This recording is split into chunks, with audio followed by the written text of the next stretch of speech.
মানুষ একটা মানুষকে এত বেশি ভালোবাসতে পারে সিয়াম ভাইকে না দেখলে বুঝতাম না। তো তাই আমি তোকে সাবধান করছি, যা করবি একটু ভেবে চিন্তা করিস। আরে chill, life is so beautiful, because সব হচ্ছে এনজয়মেন্ট, তো এনজয় কর, তাই না বল? হে, এত বড় বাড়িটার মধ্যে আমি একা একা থাকি, তুমি কিন্তু আবার কথা দিচ্ছ লেখাপড়া শেষ হইলে তুমি বিয়া শাদি করবা। তুমি যে ইলমা আছে না, ওর যদি শাদি করো কইরা ফেলাও, নাইলে কিন্তু আমার পছন্দের মায়ের লগে তোমার বিয়া দেবো। আমি আর একা একা থাকতে পারবো না, ভাল লাগতেছে না আমার। কিছুটা দিন সময় দাও আমারে, আমি কথা দিতেছি আমি বিয়াও করুন, এর মধ্যে ইলমা মনে করো আমার ভালোবাসার রেজাল্টটা দিয়ে দিব।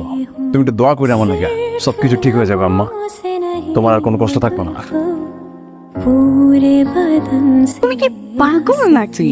মানুষ ভালোবাসার জন্য এত কিছু করে? পাগলই তো, পাগল বলে